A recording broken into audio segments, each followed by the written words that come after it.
Hello guys, ఎక్స్పల్స్ red colour బండి సేల్కి వచ్చిందండి. 21 మోడల్ 1,09,000 చెప్తున్నారు. 1,09,000 ప్రైస్ కోట్ చేశారు. బట్ స్ట్రేట్ అవే 10,000 తగ్గుతుంది. 99,000లో ఎక్స్పల్స్ బండి వస్తుందండి.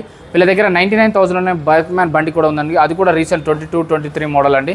అలాగే మీకు ఎంటీ బండి కావాలంటే ఎంటీ బండి కూడా ఉందండి. ఇక్కడ చూసుకోవచ్చు, బ్లూ కలర్లో ఉంది MT-15 23 మోడల్ అండి. 1,69,000 చెప్తున్నారు. 10,000 తగ్గుతుందండి. 159లో ఫైనల్ అయిపోతుంది. 155 కూడా మీరు మాట్లాడవచ్చు వచ్చి. సో మీరు చెక్ చేసుకోవచ్చు. పాత బండి ఇచ్చి కొత్త బండి కూడా తీసుకోవచ్చు. ఎక్స్చేంజ్ ఆప్షన్ ఉంది. అలాగే ఫైనాన్స్ ఉంది, రీఫైనాన్స్ ఉంది. వీళ్ళు కొంటారు, అమ్ముతారు, ఫైనాన్స్ చేస్తారు. ఆర్టీఓక్స్ కూడా వీళ్ళే చేస్తారు. బట్ దానికైతే 2,500 రూపాయలు సపరేట్ తీసుకుంటారు. అది ఇక్కడే కాదు, ఎక్కడైనా కూడా తీసుకుంటారండి. మీరు వచ్చి బండి టెస్ట్ డ్రైవ్ చేసుకోండి, చెక్ చేసుకోండి, మెకానిక్ చూపించుకోండి, నచ్చితేనే తీసుకోండి. బలవంతం ఏం లేదు. వీళ్ళ దగ్గర దాదాపు 100 వెహికల్స్ ఉంటాయండి. మీకు మైలేజ్ కావాలన్నా, బడ్జెట్లో కావాలన్నా, స్కూటీలో కావాలన్నా, డ్యూకులు కావాలన్నా, KTM కావాలన్నా, R15 అయినా, జావా అయినా అన్నీ దొరికిపోతాయండి. Bike smart, pillar number 892. వీడియోలో ఉన్న నెంబర్ కాల్ కానీ మెసేజ్ కానీ చేయండి. జై హింద్.